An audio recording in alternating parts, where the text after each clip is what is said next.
I had to see you. After 8 years? Why now? I didn't know you were pregnant. Is it mine? Yes, but you left. I want to be here now. What are you doing here? I had to see you. I was wrong. 8 years, you can't just come back. Please, let me help. Help, you left me. I came back. After 8 years, why now? I had to see you. Who's the father? He's gone, you left us. I want to make this right. Billionaire visits his pregnant ex-wife. After 8 years, what he saw changed everything, the arrival. The helicopter shouldn't have landed there. Dorian Ellsworth had told the pilot to set down at the regional airfield in Burlington, where a car would be waiting to take him to the Thibodeau property for a quiet professional assessment. Instead, fog had rolled in thick off Lake Champlain, and the pilot, a nervous young man named Oswin, who flew for the charter company Dorian's people used, had circled twice before pointing at a flat stretch of pasture and shouting over the rotor noise that it was the only safe option. So Dorian stepped out into a field of wet Vermont grass in handmade Italian shoes, holding a leather folder worth more than the truck parked beside the barn, and he understood, somewhere in the pit of his stomach, that nothing about this day was going to go the way he'd planned. He was 38 years old, and he owned things. That was how he thought of himself when he was being honest, which was rarely. He owned buildings in Chicago, and a logistics firm that moved freight across 3 countries, and a name that opened doors before he finished knocking. What he did not own, and had spent 8 years pretending not to want, was the woman who came around the side of the farmhouse, wiping her hands on a beige apron, stopping dead the moment she saw him. Anais. He hadn't said her name out loud in years. He'd trained himself not to, but it rose in his throat now like something with its own pulse, and he had to press his lips together to keep from speaking it. She was older, of course. They both were. But it wasn't the years that made his breath catch. It was the rest of her. The dark green dress, faded from washing, the apron, the dust on her forearms. And beneath the apron, impossible to miss, even from 40 feet away, the swell of a pregnancy so far along that she carried one hand against the small of her back, the way women do in the final stretch. She was pregnant, heavily, undeniably pregnant. Dorian's mind, which moved fast through numbers and contracts and the soft spots in other men's negotiating positions, went completely, perfectly blank. "You," she said. Just that. Not a question, not a greeting. The single syllable landed flat between them in the wet morning air. Anais. His voice came out rougher than he intended. The fog. We had to land. I didn't know this was... You didn't know this was my farm." Her eyes moved past him to the helicopter sitting in her pasture like a giant insect, blades winding down. "Funny, because Halloran Acquisitions has been sending me letters about this land for 4 months, and Halloran Acquisitions is yours. It wasn't technically. It was a subsidiary 3 layers down, the kind of arrangement his lawyers built precisely so his name never appeared on the paperwork that mattered.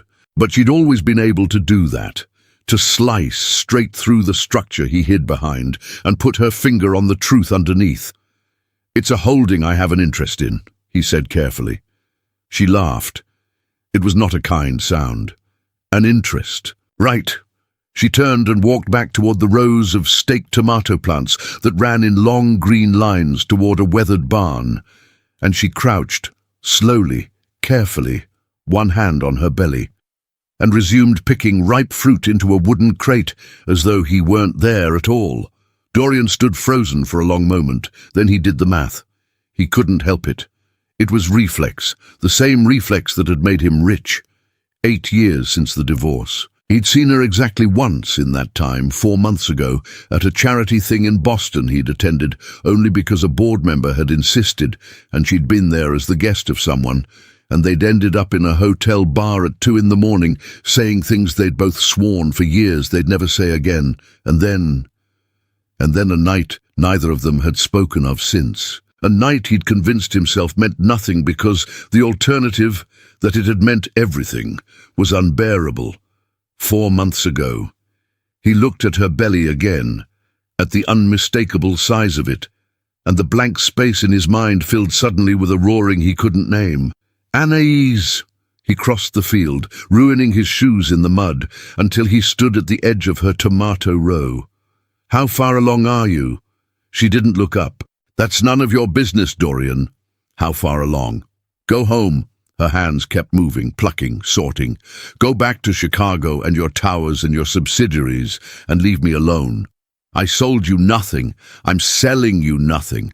This land was my grandmother's and it'll be my child's, and there is no number you can write on a check that changes that.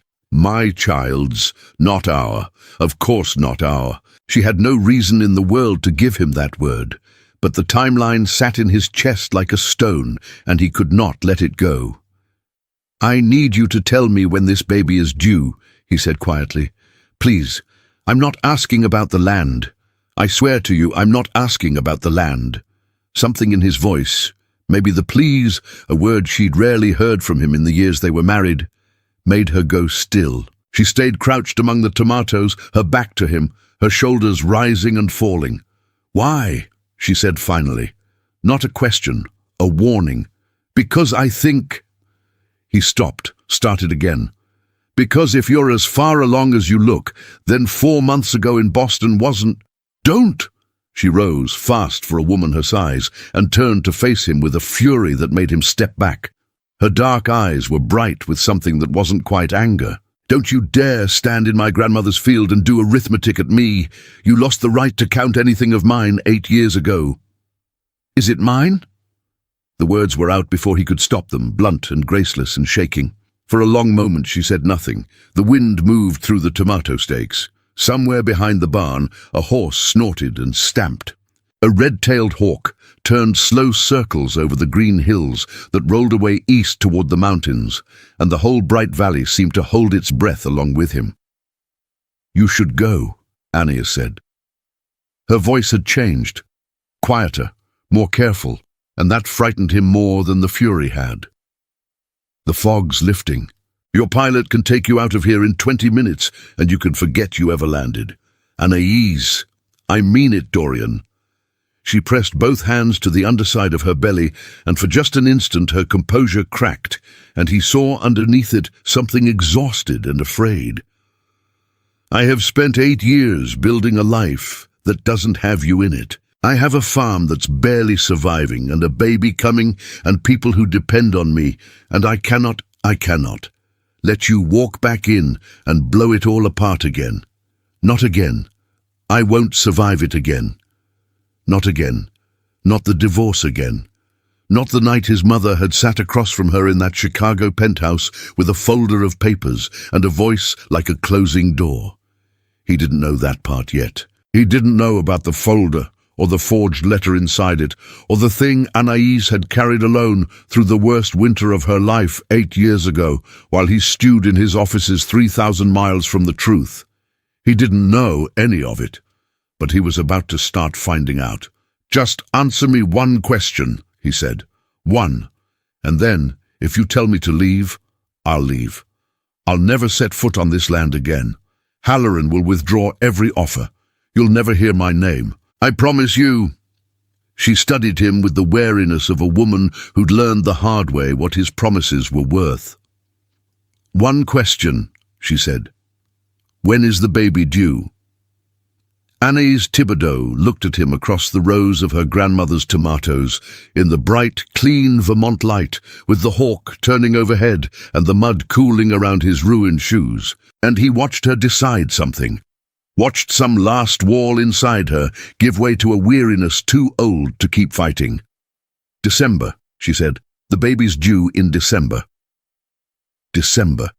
He counted again, helplessly, the way a man counts the seconds after lightning waiting for thunder he already knows is coming.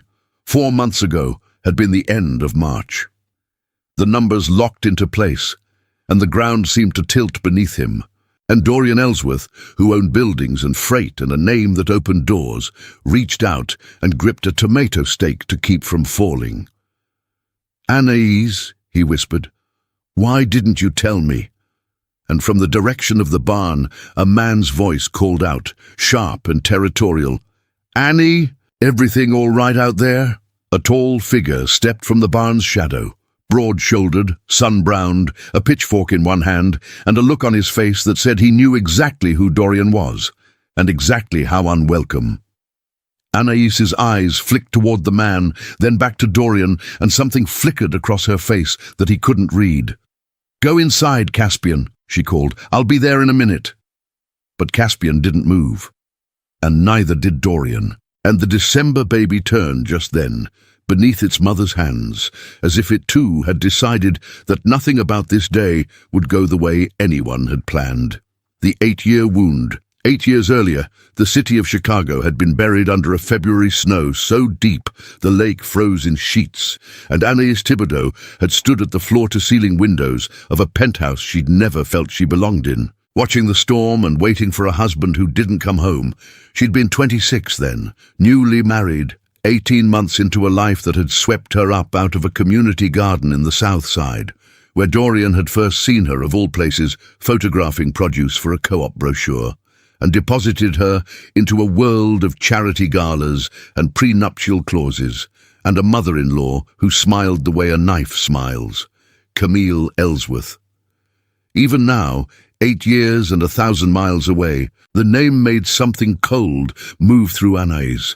She stood in her farmhouse kitchen in Vermont, the morning after Dorian's helicopter had torn open her quiet life, and she gripped the edge of the sink and let herself remember the thing she'd spent so long refusing to, because Dorian was outside right now, sleeping in the cab of a rental truck he'd had driven up from Burlington. He'd refused to leave. Of course he'd refused. The man had never in his life accepted a no he didn't want, and sooner or later he was going to start asking the right questions, and when he did, the answers were going to gut him. She knew that. She'd known it since the moment she said December and watched him grab the tomato steak like a drowning man. The truth was this. 8 years ago, in that frozen Chicago February, Anaïs had been pregnant. The first time. A pregnancy neither of them had planned, and both of them, to their own surprise, had wanted with a fierceness that frightened them. She'd been 10 weeks along, the night she stood at that window waiting for Dorian to come home so she could tell him the doctor had heard a heartbeat. He never came home. What came instead, the next morning, was Camille. Anaïs could still see it with terrible clarity. The older woman letting herself into the penthouse with a key she shouldn't have had, setting a leather folder on the marble island, sliding it across with one manicured finger. "Sit down, dear. We need to talk about your future." And Dorian's. Inside the folder had been 2 things. The first was a financial settlement. Generous, obscene, the kind of money that buys silence, a clean exit. "Dorian is not built for the life you imagine," Camille had said, in that voice like cool water over stones. "He's told me so himself. He's overwhelmed. He doesn't know how to say it to you, so he's asked me to handle it." The second was a letter, handwritten, in what looked exactly like Dorian's own slanting, impatient script. She had read it standing at the marble island with snow falling silent against the glass, and every line of it had cut. "I never wanted this. I'm not ready to be a father. I think we both know this was a mistake. Please don't make it harder than it has to be." D. His handwriting, his signature. The little crossed D he always made. Anaïs had not known then, would not know for 8 more years, that Camille Ellsworth had paid a forger in River North $11,000 to produce that letter.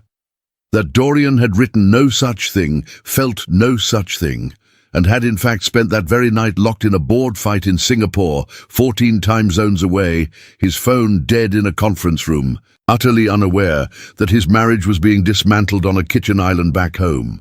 All Anaïs had known was his handwriting, and the heartbeat in her belly, and the cold, complete certainty that the man she loved had decided, the moment things got real, that she and the baby were a mistake he wanted erased. She had signed nothing. She'd taken not $1 of Camille's money. Whatever else they would say about her later, no one would ever say she'd been bought. She had simply packed one suitcase, left her wedding ring on the marble beside the folder, and walked out into the snow. And 3 weeks later, alone in a cheap motel outside Albany, on her way to her grandmother's farm, She had lost the baby. She told no one, not her grandmother, who was dying that spring and didn't need the weight of it. Not the few friends who'd survived the marriage, and certainly not Dorian, who by the time he'd flown back from Singapore and found her gone had, according to the lawyers, according to Camille, according to the silence, apparently accepted her departure as a relief. He hadn't fought it. That was the part that had finished her. He hadn't called, hadn't come, hadn't done a single thing a man does when his wife disappears. The divorce had gone through by mail, clean, efficient, exactly as the letter had promised. She hadn't understood then that a man can't fight a battle he doesn't know is happening. She'd built 8 years of armor on a foundation that was, she was only now beginning to suspect, completely false, because last night, before he'd retreated to the truck, Dorian had said something that wouldn't leave her alone. He'd said, "I looked for you.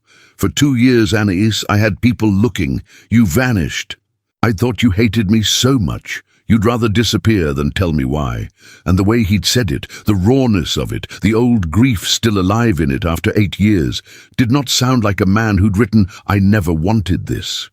It sounded like a man who'd never written it at all. Anais turned from the sink.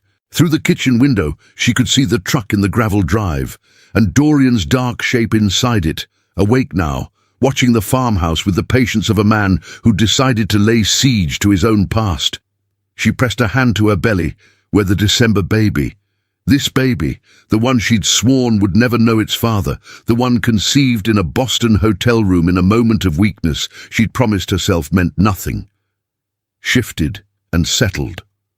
"All right," she said quietly, to the baby, to the empty kitchen, to the snow ghost of a younger woman who'd stood at a different window 8 years ago, believing a lie.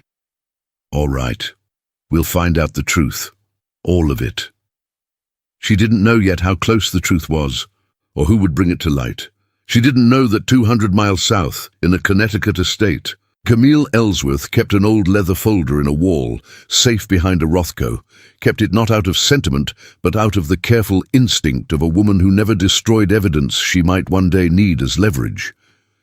She didn't know that Dorian, sleepless in the truck through the long Vermont night, had finally begun to pull at the one thread in the story he'd accepted for 8 years that had never quite made sense, why a woman who loved him as fiercely as Anais had would leave without a single word.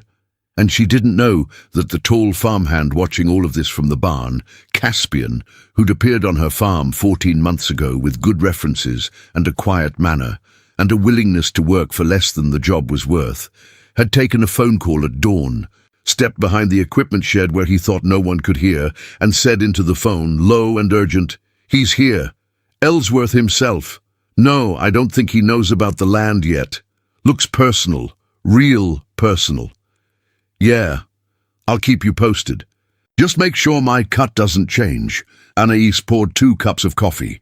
Then, squaring her shoulders the way her grandmother had taught her to square them against any storm, she carried them out across the cold gravel to the truck where her ex-husband waited, to begin the conversation that would unravel 8 years of careful, painful, beautifully constructed lies. She tapped on the window. Dorian rolled it down, and the morning light caught his face, and she saw he'd been crying. "We need to talk," she said, "and you're not going to like where it starts." The cold reunion. The coffee had gone lukewarm by the time Anais finished. They'd moved to the farmhouse porch. Neutral ground, she'd decided, somewhere she could stand, and he could sit, and there'd be a railing between them like a small wooden border on a map. The morning had burned the fog off the hills, and the valley lay open and green below them, and Dorian Ellsworth sat in her grandmother's old rocking chair, holding a chipped mug he hadn't drunk from, listening to a story that was taking him apart, one sentence at a time. She told him about the folder, the settlement, the letter.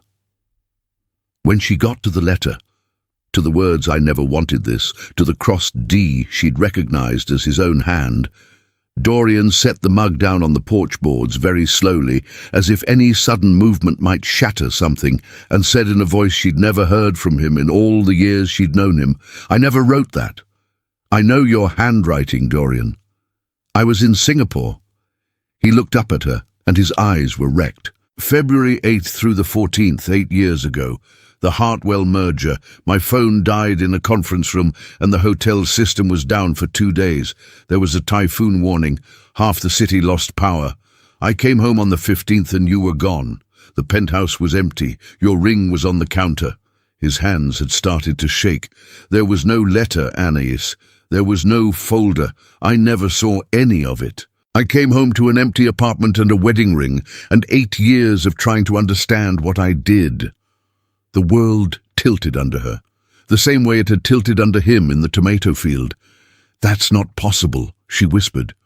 But even as she said it, she heard the truth in him, heard it in the specific dates, the typhoon, the dead phone, details no liar bothers inventing. "My mother had a key," Dorian said. The words came out flat, deadened, a man reading his own indictment. "She always had a key. I never changed the locks because I trusted her, because she was my mother." He stood, too fast, and gripped the porch railing. "She told me you left because you couldn't handle the life, that you'd said as much, that you'd taken a settlement and didn't want to be found. I believed her, Anais. For 8 years I believed my own mother over." He couldn't finish. Anais sat down hard on the porch step. Somewhere in the lower field, a horse whickered. The enormity of it pressed down on her. 8 years built on a forgery, a marriage murdered by a woman in a Connecticut estate, 2 people who'd loved each other torn apart by a lie they'd each been handed from opposite ends. "There was a baby," she heard herself say. 8 years ago. I was 10 weeks along. I was waiting up that night to tell you the doctor heard a heartbeat." Dorian went absolutely still. "I lost it," she said. 3 weeks after I left. In a motel outside Albany, alone." She wasn't crying. She was past crying for that winter. She'd done all of it years ago. "So when you ask me why I didn't tell you about this one," she pressed a hand to her belly, "that's why. Because the last time I trusted you with a baby, I ended up grieving one by myself in a room that smelled like cigarettes and bleach, and I swore on my grandmother's grave I would never put a child of mine within reach of your family again." For a long moment, Dorian didn't move. Then he crossed the porch and lowered himself onto the step beside her, not touching her, careful, a foot of space between them, and put his face in his hands, and the broad shoulders of the man who owned buildings and freight began to shake. "I'm sorry," he said into his palms. "I'm so sorry. I wasn't there. I'll never be able to fix that I wasn't there." "No," she agreed quietly. "You won't." They sat like that a long time, 2 people on a porch step with 8 years and 1 lie and 2 babies. 1 lost, 1 coming, between them. It was Caspian who broke it.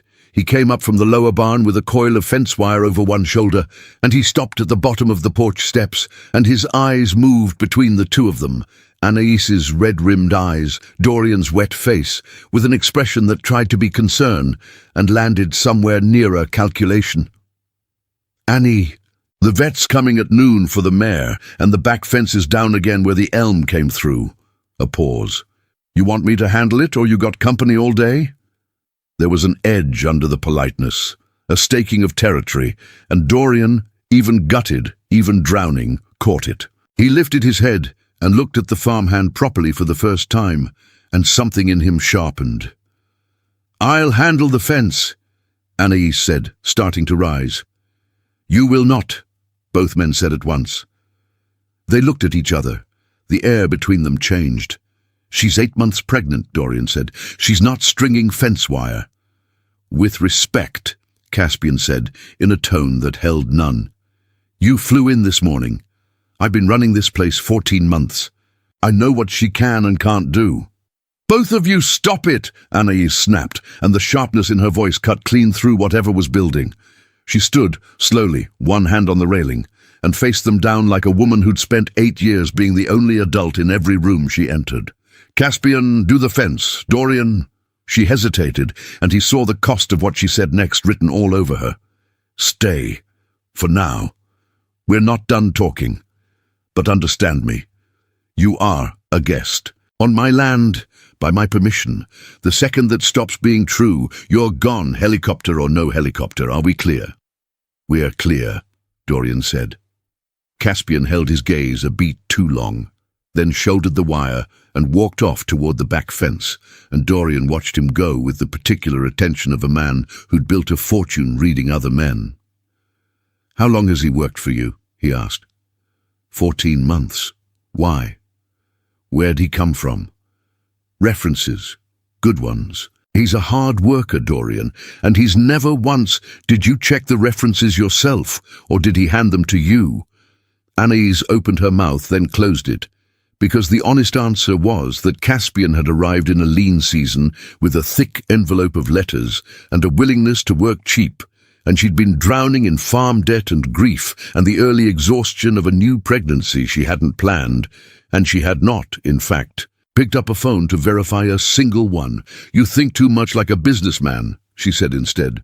"I think like a man who got destroyed once by not asking the right questions," Dorian answered. "I'm not making that mistake twice." The afternoon wore on. Anais went inside to lie down. The doctor in Burlington had been firm about rest. Her blood pressure was higher than anyone liked.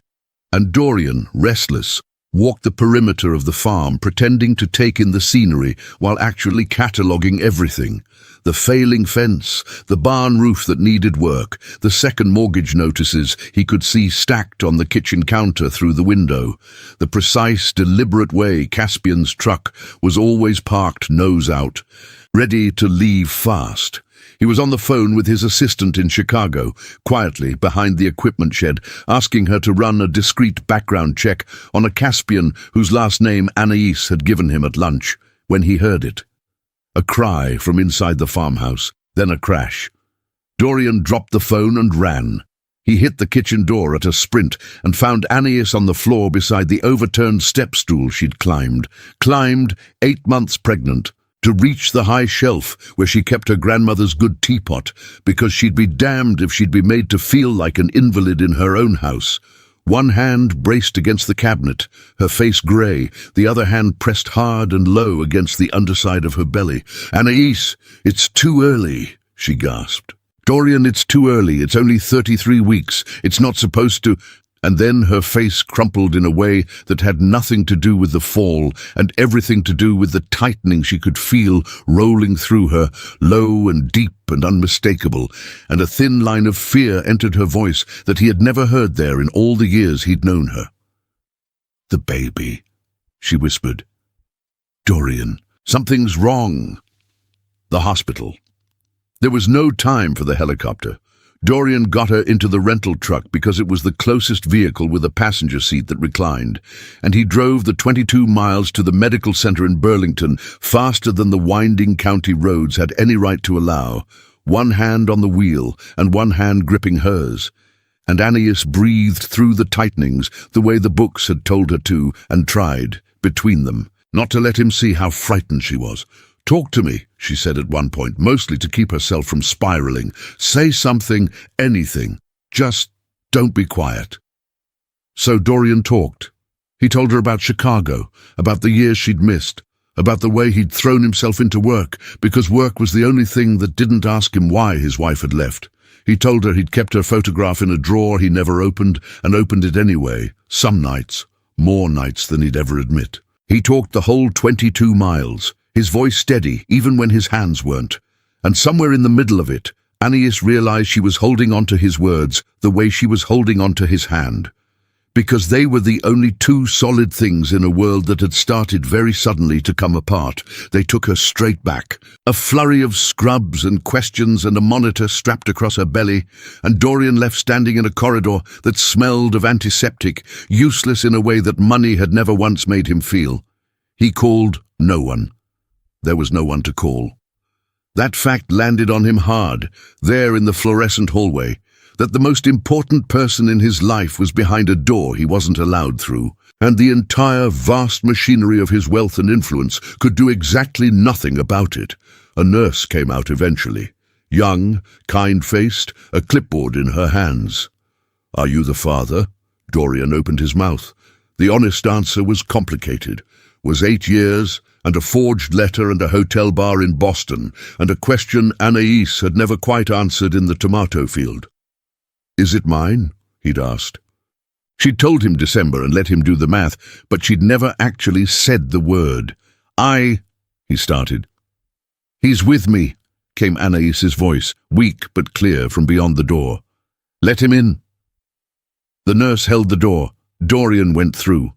Anaïs lay propped on the bed, the monitor beeping its steady rhythm beside her, and the grey had gone from her face, replaced by an exhausted relief. A doctor, older, calm, the kind of calm that comes from 40 years of catching babies, was studying the monitor's printout. "False alarm, more or less," the doctor said. "What you felt were contractions, but they've already settled.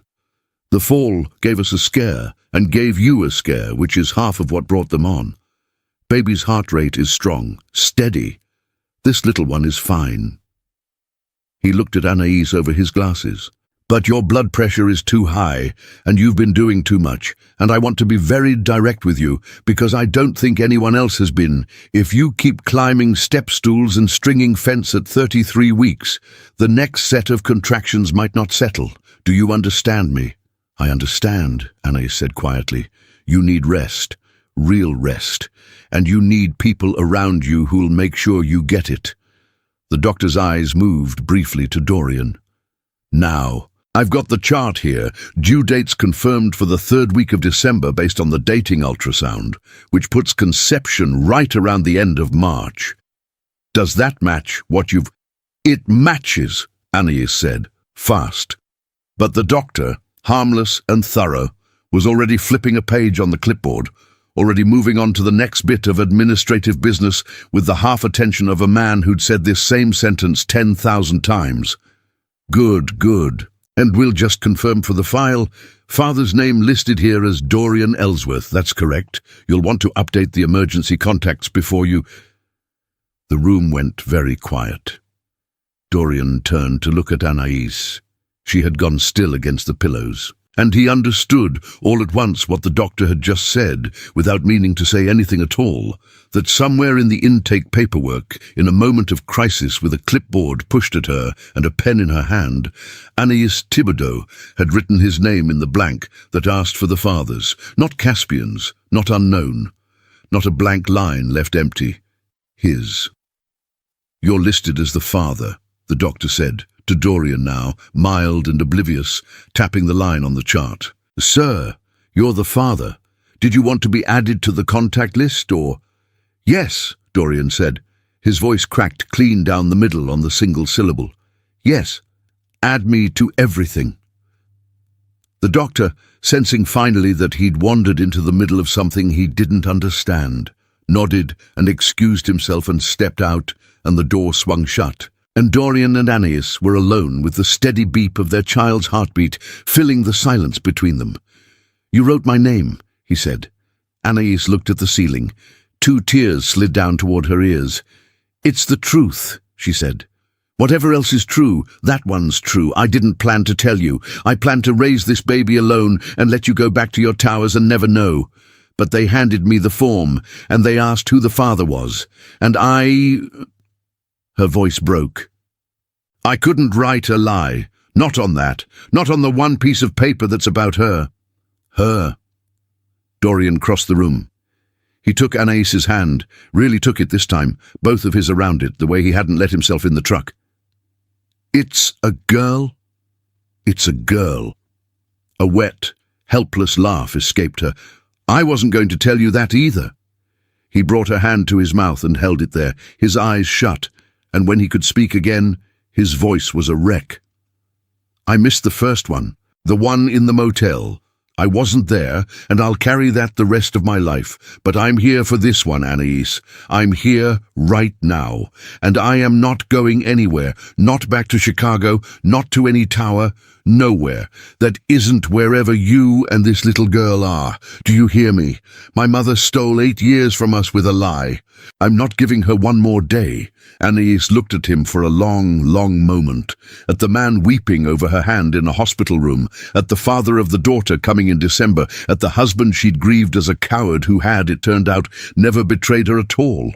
And some wall that had stood inside her for 8 years, load-bearing and exhausting and built on a forged letter, finally began to come down. I hear you, she whispered. But 200 miles south, the woman who'd built that wall in the first place was not finished. Camille Ellsworth set down her telephone in the drawing room of her Connecticut estate, the Rothko glowing dark above the wall safe behind it, and her expression was that of a woman recalculating. Her son's assistant in Chicago had called, asking for old travel records. For a background check, the girl had said, Mr. Ellsworth wants to verify someone in Vermont. Camille had not survived 3 husbands and 40 years of careful maneuvering without knowing what it meant when a son who never asked about the past suddenly started pulling at threads. He'd found her. Camille knew it the way she knew weather. He'd found the girl, and the girl had told him about the folder, and now Dorian was in Vermont turning over rocks. She rose, smoothed her skirt, and walked to the window overlooking the long gravel drive. Have the car brought around for the morning, she told the housekeeper. I'm going up to Vermont. There's a family matter that needs attending to before it gets out of hand. And she smiled the way a knife smiles. The denial. They came home from the hospital under orders. Bed rest, the doctor had said. Modified, not total, but real.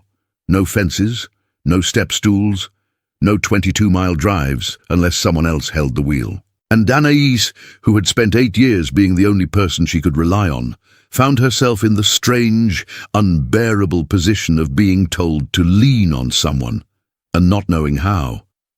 Dorian made it easy and made it hard. Easy, because he was suddenly everywhere, moving her grandmother's good teapot down to a low shelf so she'd never have to climb again, carrying in firewood, learning from a battered notebook on the kitchen counter exactly when the mare got her supplements and how the well pump had to be coaxed in the cold. He'd cancelled Chicago, actually cancelled it.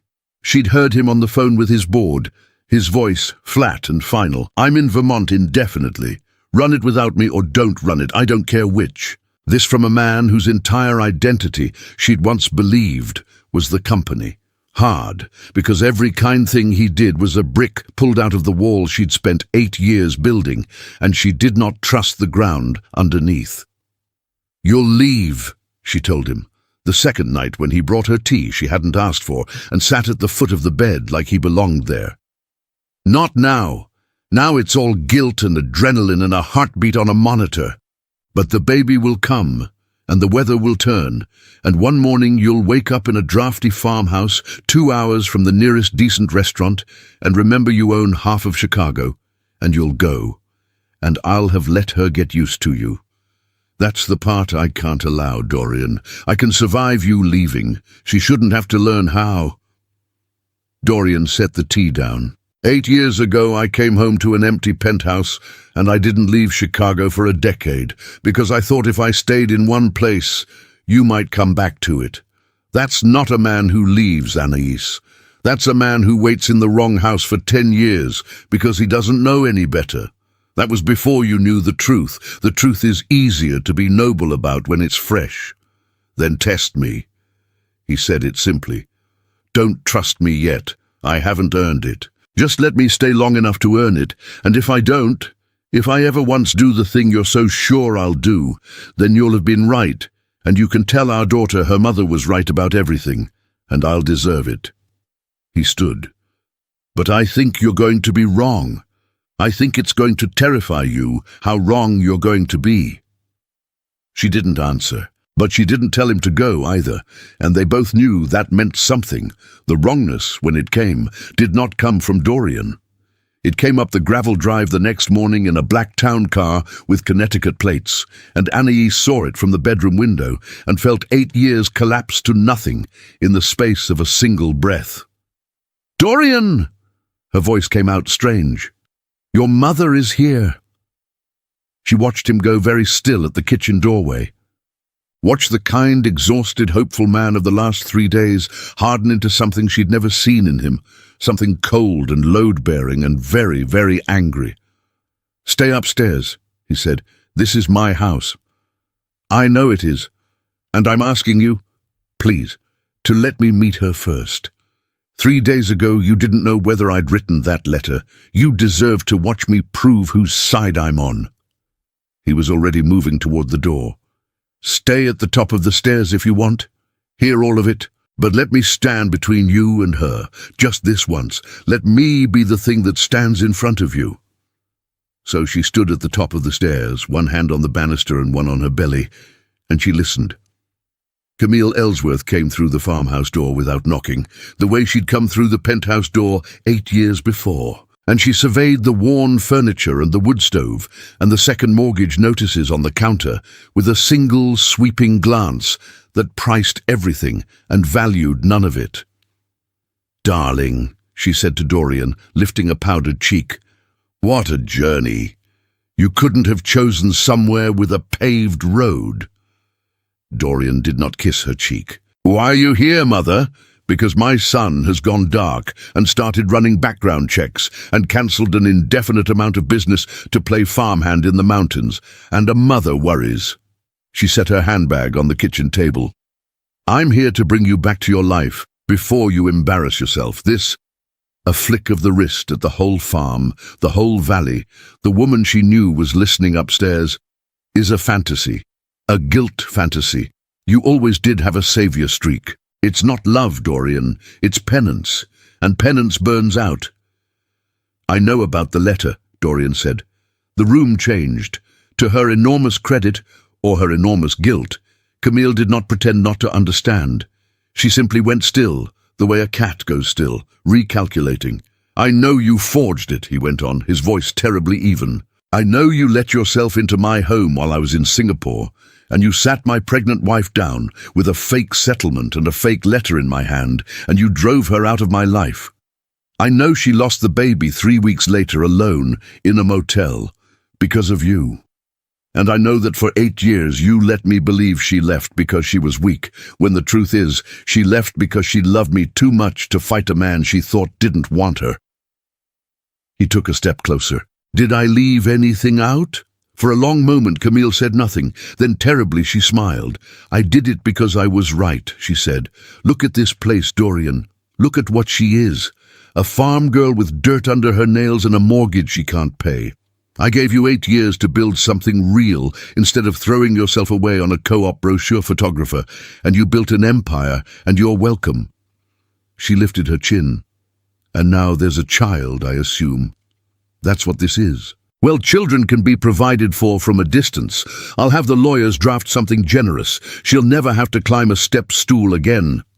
She reached into her handbag and withdrew a checkbook. The same gesture, the same checkbook 8 years later, and uncapped a gold pen, and looked up the stairs directly at Anais, who had come down 3 steps without realizing it. "There you are," Camille said pleasantly.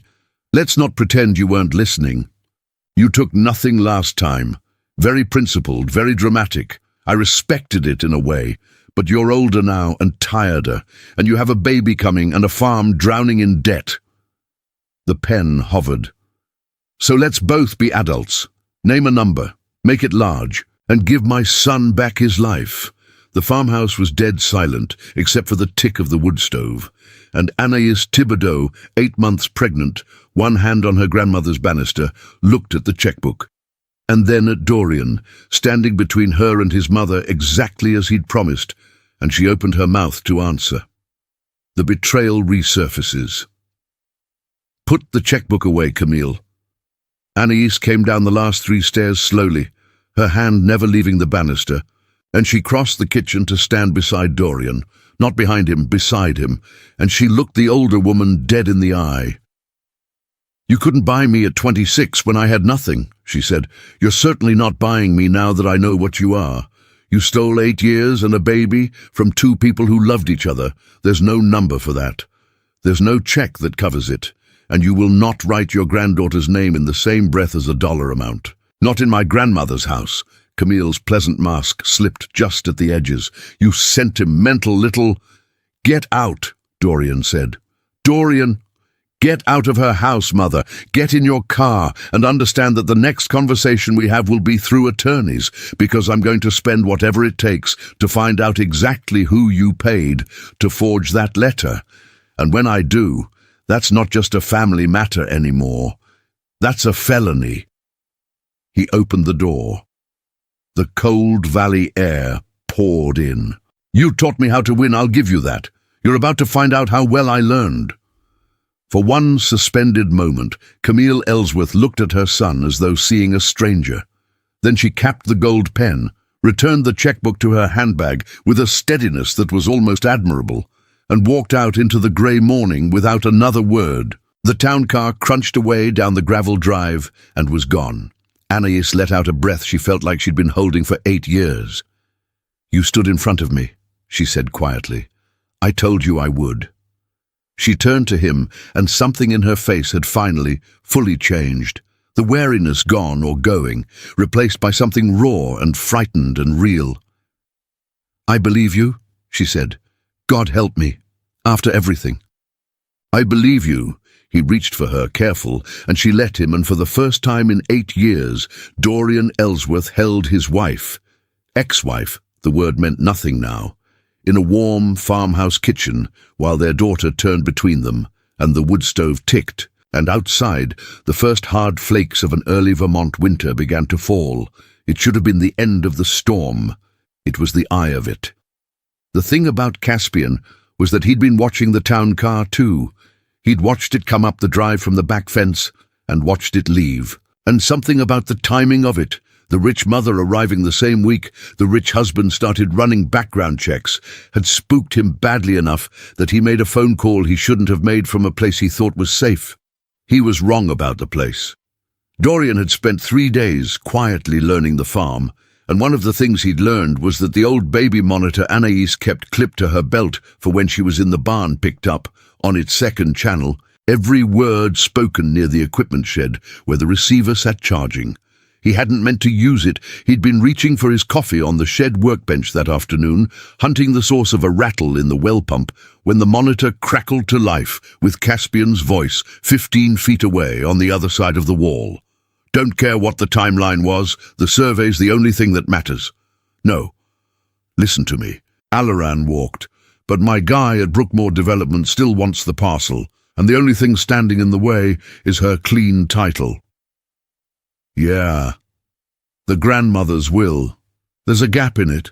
The transfer to Anais was never properly recorded with the county. I've seen the deed box. It's all in the house.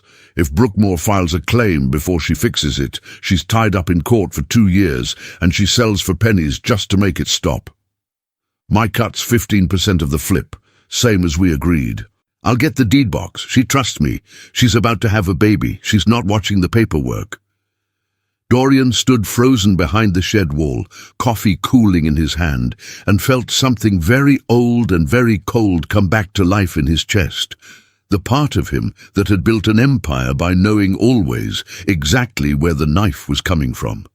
Caspian wasn't a farmhand who drifted in on good references.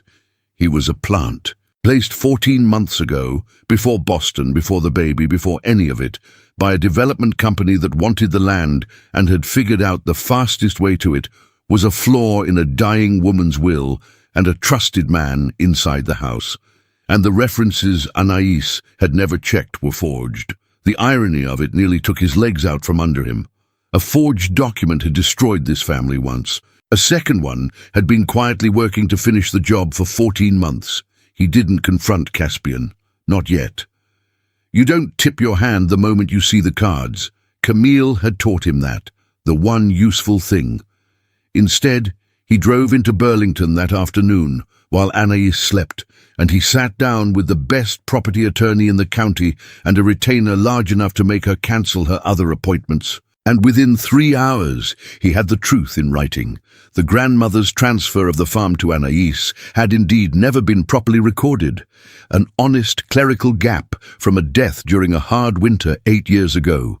The title was vulnerable. A determined developer with a hungry lawyer could file a competing claim and freeze everything for years. But a gap could be closed. A transfer could be properly recorded, quietly, immediately, before any claim was filed. It was a race, and Dorian Ellsworth had spent his whole life winning races other people didn't know they were in. The attorney drew up the documents. They needed Anaïs's signature, the original deed from the house, and a filing at the county office, which closed at 5 and didn't open again until after the long Thanksgiving weekend. It was Wednesday, the day before Thanksgiving, and when Dorian got back to the farm at dusk, snow falling harder now, headlights cutting through the white, he found Caspian's truck gone from its usual nose-out spot and the kitchen door standing open, and Anais on her knees on the floor of the front room beside the open empty deed box, her face white as the snow coming down outside. "It's gone," she said. "The deed, the will, all of it. Caspian said he'd take the documents to the bank's safe deposit box for me, weeks ago, after the break-in scare, and I let him, Dorian, I trusted him, and now he's not answering his phone and the box is—" She stopped. Her hand went to her belly. Her face changed. "Anais!" "That's not—" Her breath caught. A long, low tightening rolled visibly through her, and this one did not settle. Outside, the storm thickened, the county road already vanishing under white, the nearest plough hours away. "Dorian, it's not stopping this time. It's not— Oh." She gripped his arm hard enough to bruise. "I think it's coming. I think she's coming now." The reckoning. The first thing Dorian did was the hardest thing for a man like him. He stopped thinking about the land. The deed was gone. Caspian was gone.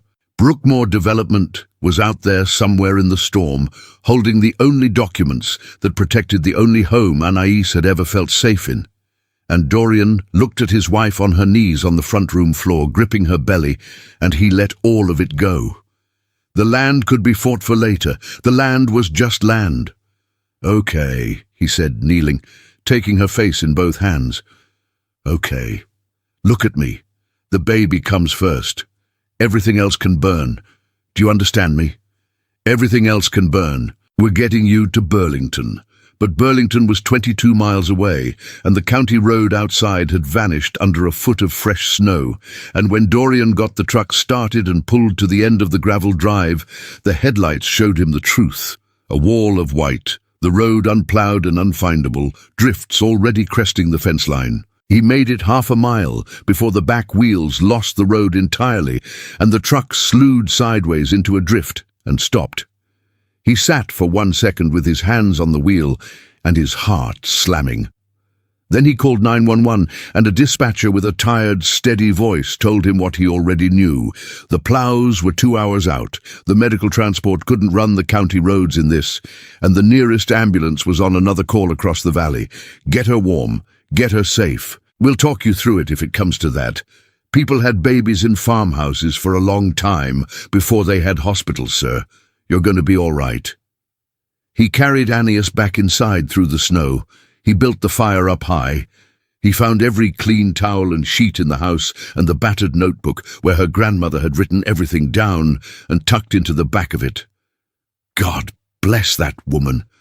Dead 8 years and still looking after her own, were 3 pages in faded ink, titled "If the Baby Comes and the Roads Are Closed," because the Thibodeau farm had been 2 hours from a hospital in a hard winter for 100 years, and this had happened before.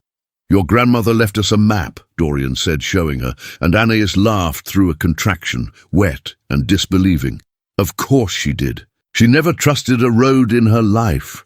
The dispatcher stayed on the line, speakerphone propped on the side table, her calm voice threading through the long hours. The storm threw itself against the windows.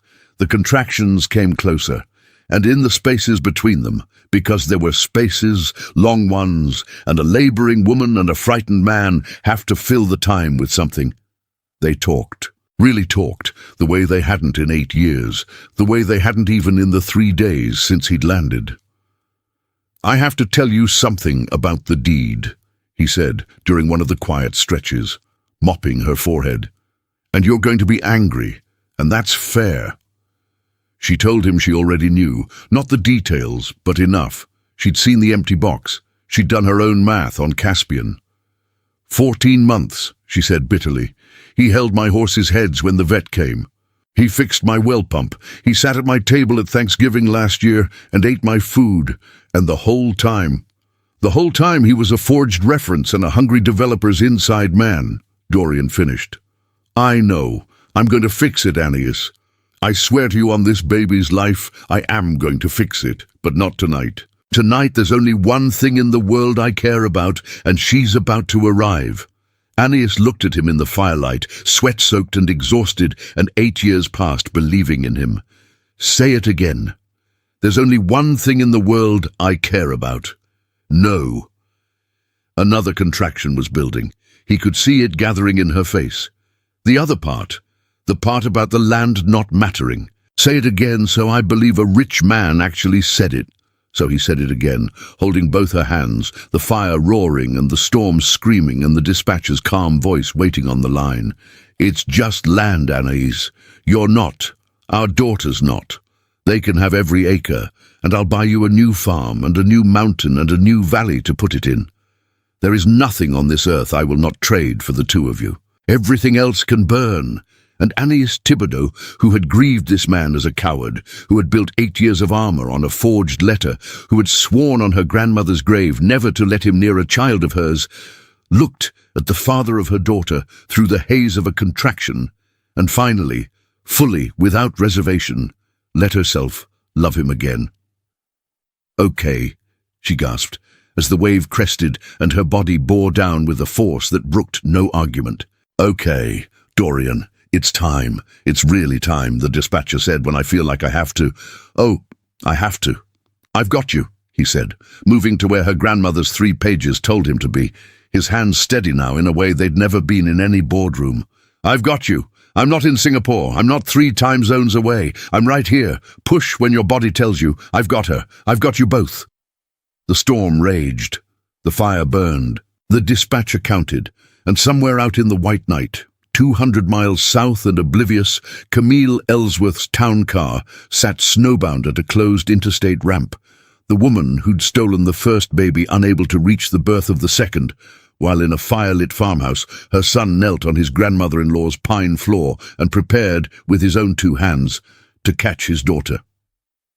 "I can see—" Dorian's voice broke entirely. "Anais, Anais, I can see her head." The birth. She came into the world by firelight, in the front room of a farmhouse 100 years old, while a blizzard sealed the valley shut and a 911 dispatcher named Marlowe counted breaths through a phone propped on a side table. Dorian Ellsworth caught his daughter in his own 2 hands. He would never for the rest of his life be able to describe the next 30 seconds in a way that did them justice. He would try, at dinner parties years later, when someone asked how they'd met, when someone asked about the night of the storm, and the words would always fall short. There was the slick, impossible weight of her. There was the held breath of the whole house. There was the dispatcher's voice saying, "Rub her back, get her crying, you want to hear her cry." And then there was the cry itself, thin and furious and astonishing, filling the firelit room, the single most important sound he had ever heard. "She's crying," he said, or sobbed, or both. "Anais, she's here, she's crying, give her to me." Anais was reaching, weeping, laughing. "Give her to me, give her to me." He laid the baby on her mother's chest, and Anais folded around her daughter, and for a moment the storm and the stolen deed and the 8 stolen years all ceased to exist. There was only the fire and the 3 of them, and a girl who'd arrived a few weeks early into the worst weather in a decade and announced herself anyway, loud and alive. "Hi," Anais whispered into the dark, wet curls. "Hi, there you are. We've been waiting for you." Dorian pressed his lips to his wife's sweat-soaked hair and his hand to his daughter's tiny back, feeling it rise and fall, and the man who'd owned buildings and freight and a name that opened doors understood, finally and completely, that he had never owned a single thing that mattered until this exact moment, on this floor, in this storm.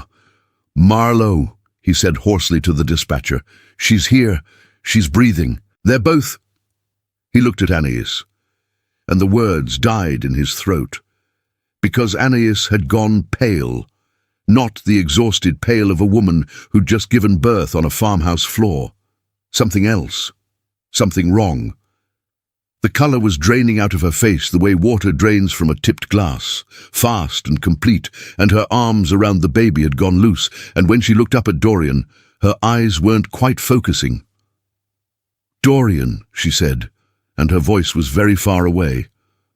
I feel strange. I feel the room's going Marlowe. Dorian's voice cut like a blade. Something's wrong. She's grey. There's blood. There's too much blood. She's bleeding and she's not. The dispatcher's calm cracked into a new register. Fast, precise. The voice of someone who'd just heard the exact words she'd been praying not to hear. Listen to me. Listen very carefully. She may be hemorrhaging. I need you to do exactly what I say, right now, no questions. Dorian took the baby from Anais's loosening arms. No, his wife murmured. No, give her back. I want... and set the crying newborn safe in the nest of towels by the fire, and turned back to do what the dispatcher told him. The firm massage low on her belly, the legs raised, the pressure, the desperate mechanical work of trying to keep a woman's blood inside her body with his bare hands, while a storm locked the doctors 22 miles away. "Stay with me," he said. He was crying and didn't know it. "Anais, stay with me. We just got her. We just got you back. You don't get to... After 8 years, you do not get to leave me in a room again. Do you hear me? Not again. Not again." Her eyes drifted toward him. There was a small, terrible smile on her grey lips. "You came back," she whispered. "I knew you didn't write it. I knew it wasn't you." "Don't talk like that. Don't you dare talk like that's a goodbye." "Name her Seraphine," Anais said, the words slurring now, her eyes sliding closed. "It was my grandmother's middle name, Seraphine. Tell her about the garden, where you found me, the co-op brochure. Tell her I was happy that day. Tell her I was happy at the end. You tell her." He gripped her face. "You tell her yourself, Anais. Open your eyes. Open your eyes." And outside, through the howl of the storm, came a sound Dorian had stopped letting himself hope for. The deep diesel growl of a county plough truck breaking through the drifts on the county road. And behind it, lights strobing red and blue against the falling snow. A four-wheel drive ambulance that had spent 2 hours fighting its way up a road that didn't exist, following the plough inch by inch toward the only lit window in a dark white valley. Headlights swept across the front room wall. A fist hammered the door. "In here!" Dorian roared, his hand still pressed to his wife, the baby screaming by the fire, the dispatcher's voice still threading from the phone. "She's bleeding. She's unconscious. In here. Hurry, please, God, hurry!" The door burst open in a blast of snow and cold, and 2 paramedics in storm gear.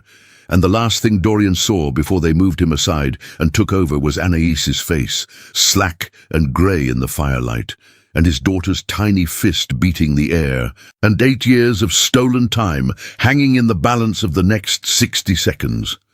But the fight to stay. They didn't lose her. It was close. Closer than anyone in that firelit room would ever say out loud afterward. The paramedics got the bleeding controlled with the storm still screaming against the windows, and they ran an IV line and packed her and radioed ahead. And then the long white-knuckle crawl back down the ploughed county road to Burlington. The plough truck leading the way like a stubborn diesel angel, Dorian in the back of the ambulance with Seraphine, zipped inside his coat against his chest, and his wife's cold hand in his other fist, saying her name over and over like a man who'd decided that if he just kept saying it she couldn't leave. A postpartum hemorrhage, the doctors said later. Severe. Another 30 minutes without the ambulance, and they'd have been telling him a different sentence. But the plough had come, and the ambulance had come, and the grandmother's 3 faded pages had bought exactly enough time, and Anais Thibodeau opened her eyes 2 days later in a Burlington hospital room to find Dorian asleep in a chair with their daughter on his chest, both of them breathing, the early winter light coming grey and clean through the window. "You're still here," she said. He woke instantly. "I'm still here. I thought I dreamed the part where you caught her." "You didn't dream it." He stood carefully, the baby a small warm weight against him, and brought Seraphine to her mother's arms. "You didn't dream any of it. 3 days ago, a helicopter landed in your tomato field and ruined a very expensive pair of shoes, and everything since then is true." Anais gathered her daughter close and wept. And this time it was the good kind, the kind that washes something clean, The land was the part that wasn't clean yet. Brookmore Development filed their claim the Monday after Thanksgiving, exactly as Caspian's phone call had promised, a competing interest in the Thibodeau parcel, citing the unrecorded transfer, seeking to freeze the property in litigation until a rightful chain of title could be established. The papers landed on the county clerk's desk at 9:02 a.m. It was, Dorian's attorney admitted with grudging professional respect, a clean and vicious piece of work. With the original deed and will missing, stolen, Anais had almost nothing to fight it with. Almost. Because Dorian Ellsworth had spent 38 years learning how to win, and the man who'd cancelled an empire to kneel on a farmhouse floor was not going to lose his wife's grandmother's land to a development company over a clerical gap from a hard winter 8 years gone. He hired 3 lawyers. He flew in a forensic title examiner. He had the county's microfilm archives pulled and read by hand. And he made one phone call he'd been saving to the private investigator who'd been quietly building the file on the forger his mother had paid in River North 8 years ago. "While you're in the business of finding documents people don't want found," Dorian told him, "find me Caspian." They found him in 9 days. Caspian Ardy. That was the full name. The forged references had been half true the way the best lies are, was holed up in a motel outside Schenectady, waiting for his 15% from a Brookmore executive who, it turned out, had no intention of paying a man who could implicate him. Caspian had figured that out about the same time the investigator knocked on his door. And Caspian, who was a thief and a liar, but not, it turned out, a man with much stomach left for it, did the math on which side was going to win and made the only smart play left to him. He still had the deed box. He'd never handed it to Brookmore. That had been his one card, his insurance, the thing he'd held back precisely because he didn't trust the people paying him. The original deed, the grandmother's will, the whole chain of title Anais needed. It was in a duffel bag under a motel bed in Schenectady, and Caspian Ardy traded it, along with a signed statement detailing exactly who at Brookmore had hired him and how, in exchange for Dorian's lawyers not burying him under the felony charges he'd more than earned. "Why'd you keep it?" Dorian asked him, the once in a lawyer's office with a recorder running. "You could have handed it over months ago and been paid." Caspian looked at his own hands for a long moment. "She held my mother's hand," he said finally. "Didn't know that, did you? My ma got sick last spring. Annie drove her to her chemo 3 times when I couldn't get off the equipment. Sat with her, brought her soup." He shook his head. "I'm not a good man, Mr. Ellsworth. I did what I came to do mostly. But I wasn't going to be the reason that woman lost her house. Couldn't make myself take the last step. Guess that's the only decent thing I've got to show for the whole rotten business. It wasn't redemption exactly, but it was the deed box. And with the original documents recovered and Caspian's signed statement naming names, Brookmore's clean, vicious claim came apart in a week. The transfer was properly recorded at last, 8 years late, in Anaïs's name, free and clear. The land was hers. It had always been hers. Now the county had it in ink, and Camille Ellsworth's forger, it turned out, had kept records too. People in that business always do. The same careful instinct that kept a leather folder in a safe behind a Rothko. Faced with Dorian's investigator and Dorian's lawyers, and the felony of forging a document used to dissolve a marriage, the man in River North gave a statement. And Dorian sat his mother down in her own drawing room, beneath the Rothko, and laid the whole file on the table between them. "I'm not going to send you to prison," he told her. "Seraphine is going to grow up knowing she has a grandmother, even one who has to earn every minute of it from a distance, supervised on my terms. That's more than you deserve, and it's the most you'll get." He stood. "But you will never be alone in a room with my wife or my daughter again. You will never write a check toward either of them again. And the next time you reach for a folder, Mother, you'll remember that I have one too. We understand each other." For the first time in his life, Camille Ellsworth had nothing to say. Dorian left her there, under the dark, glowing painting, and drove north through the early winter dark toward the only place he wanted to be. Everything changed. They were married in June, in the lower field, where the tomato rows had been the morning the helicopter came. It was Anais who chose the spot. "Right here," she'd said, walking him out to it in the spring mud, Seraphine on her hip, "because I want to stand exactly where I was standing when I looked up and saw you and thought my whole quiet life was about to be ruined." She'd laughed. Turns out it was. "Best ruin that ever happened to me." So they put up a simple white awning between the barn and the fence line, and the neighbors came. The real ones, the valley people who'd quietly kept Anais alive through 8 hard years with casseroles and borrowed equipment, and rides into Burlington. And somebody's cousin played a fiddle, and the rolling green hills went on forever into the warm June afternoon, and there was not 1 acre of it that wasn't hers. Dorian wore no jacket. He'd learned, over the winter and the spring, to leave the jacket off. He'd learned a great many things on the farm: how to coax the well pump, how to muck a stall, how to read weather in the way the horses stood, how to be a man in a place where his name opened no doors at all, and a strong back and a kept promise were the only currency that spent. He'd kept the company. You don't throw away an empire, and besides, empires pay for forensic title examiners and good lawyers, and a college fund for a girl named Seraphine. But he ran it now from a converted room in the barn, with a satellite dish and terrible coffee 2 days a week, and the rest of his life happened with mud on his boots.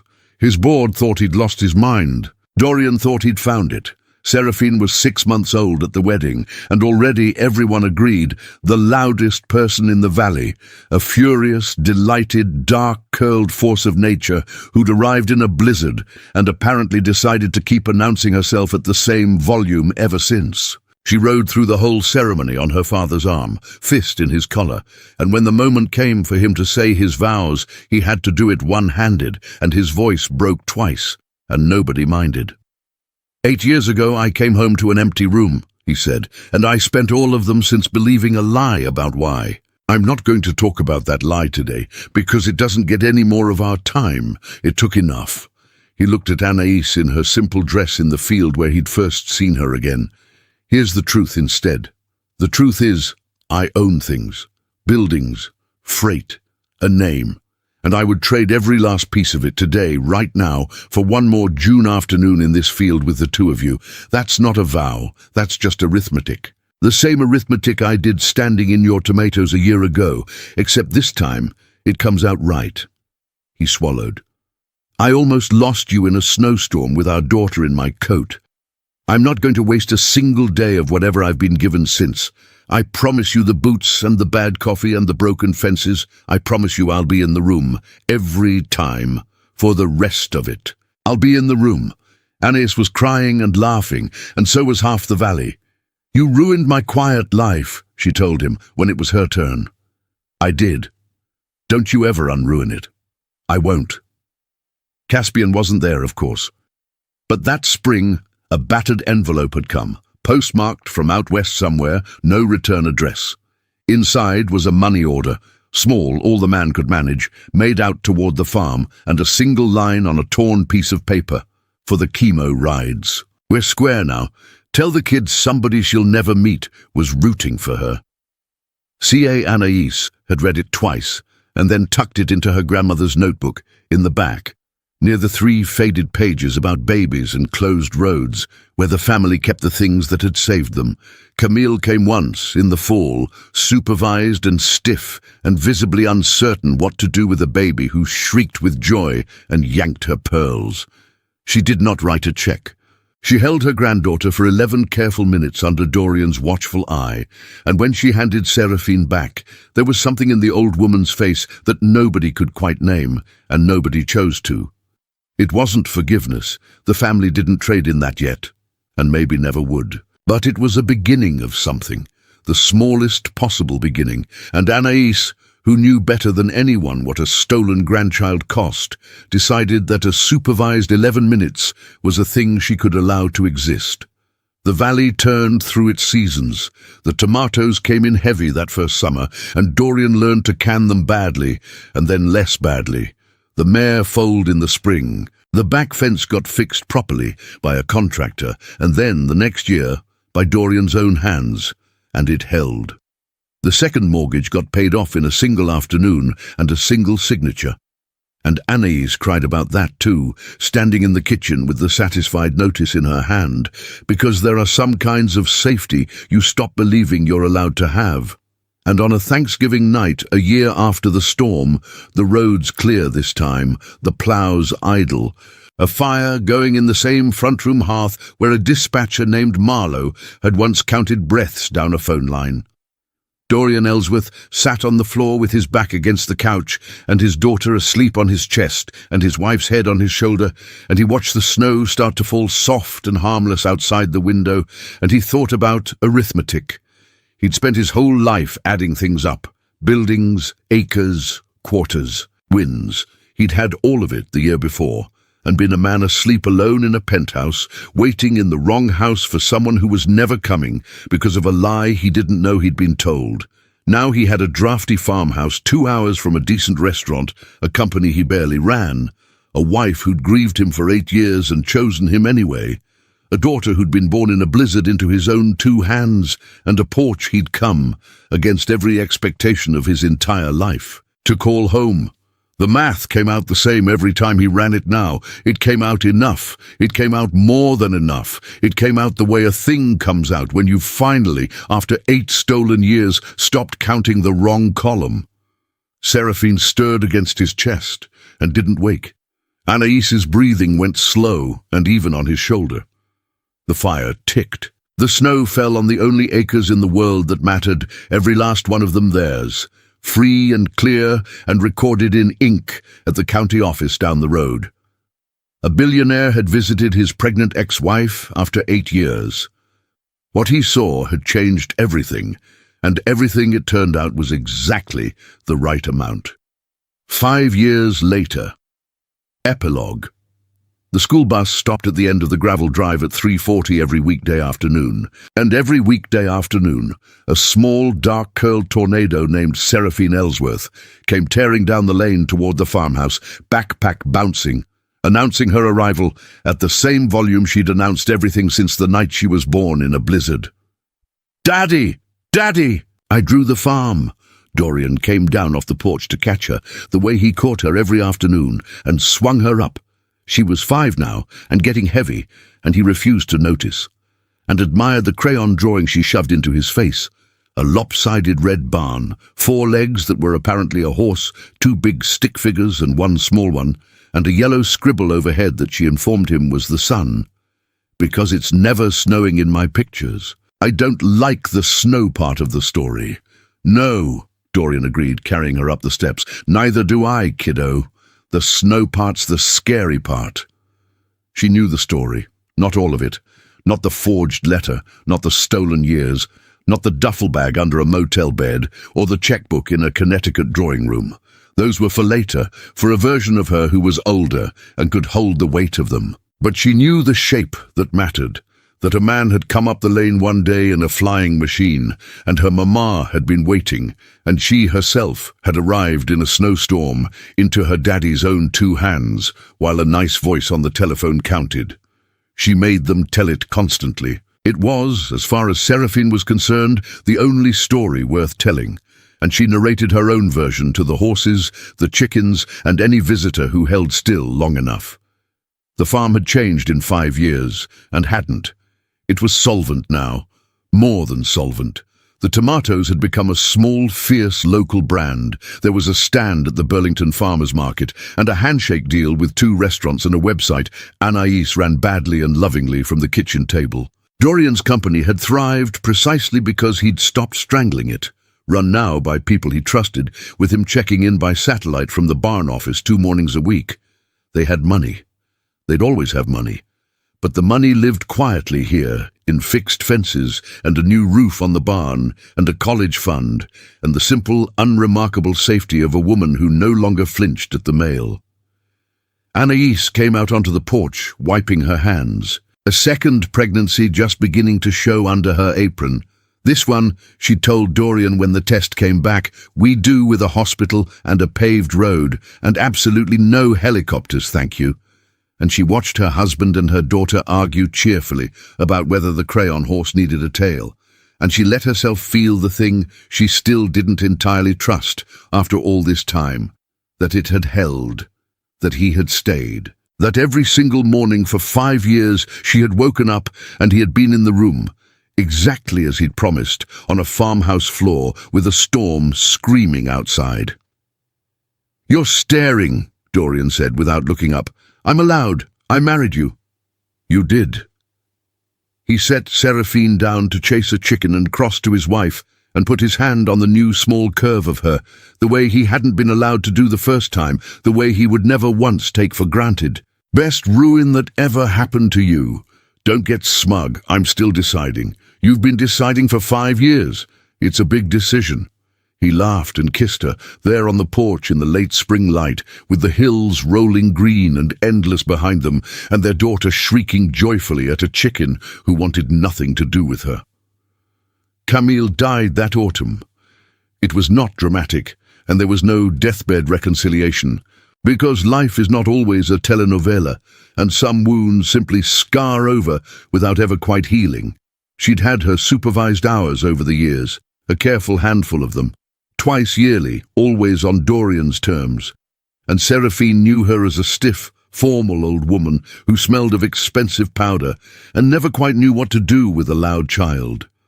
There was no scene, but near the end, she'd asked to see Anaïs alone, and Anaïs, who knew better than anyone in the world what the woman had cost her, had gone. What was said between them stayed between them. Anaïs never told even Dorian the whole of it. But she came home quiet that evening, and she went out to the lower field where the tomatoes were, and she stood a long while in the spot where a helicopter had once landed, and when she came back inside, she said only, she knew what she did. At the end, she knew, "That's enough. I don't need her sorry. I just needed her to know," in the will. Because Camille Ellsworth never in her life did anything without a document, she left the entire bulk of her estate not to Dorian, who didn't need it, but in trust to Seraphine, and to the new baby coming, and to any further children of my son and his wife. It was the closest thing to an apology the woman was capable of. Not words, never words, but the one language she'd always spoken fluently, the transfer of what she valued most into the hands of the family she'd tried so hard to destroy. Anaïs read the clause twice and then folded the paper away. "We'll tell them it came from their grandmother," she decided. "Just that, not the rest of it. The rest of it dies with her. They get to have a grandmother who left them something. That's the version they get." Dorian looked at his wife, at the woman who'd been driven out into the snow by that old woman's lie, who'd grieved a baby alone in a motel because of her, and who had just chosen freely to hand their children a kinder story than the true one, and he thought not for the first time that he had married someone far better than he'd ever deserved. On a Thanksgiving night 6 years after the storm, the house was full. Some valley neighbors, the ones who'd kept Anaïs alive in the lean years and got invited to everything now, a foaling mare's worth of children underfoot, a turkey Dorian had brined according to a printout he'd studied like a merger document. Seraphine, 6 now, and self-appointed mistress of ceremonies, made everyone go around the table and say the thing they were thankful for, and groaned theatrically when the adults got sappy. When it came to Dorian, he held his newest daughter, born in a hospital, on a paved road, no helicopters, just as promised, a serious, quiet baby named after Anaïs's grandmother's first name, the way Seraphine had been named for her middle one. And he looked down the long, crowded table at the whole impossible life of it. "I spent a lot of years," he said, "counting the wrong things. I was real good at it, best in the business." Seraphine rolled her eyes. She'd heard this kind of thing before. "Then I landed in a tomato field by accident, and somebody made me start counting the right ones, and it turns out I'm even better at that." He looked at Anaïs. "I'm thankful for the accident. I'm thankful for the storm. I'm thankful for every single thing that went wrong, because it's the only road that led here, and I wouldn't trade 1 foot of it." "Okay, that's too sappy," Seraphine announced. "Mama, it's your turn. Say a short one." Anais laughed and looked at her husband across a table full of everything she'd once been certain she'd never be allowed to have, and kept it short, exactly as ordered. "I'm thankful he came up the lane," she said. Outside, soft and harmless and beautiful, the first snow of the season began to fall on the only acres in the world that mattered. Every last one of them theirs, recorded in ink, paid in full. And home. The billionaire had visited his pregnant ex-wife after 8 years. What he saw had changed everything, and everything in the end had been more than enough for the rest of their lives. The end.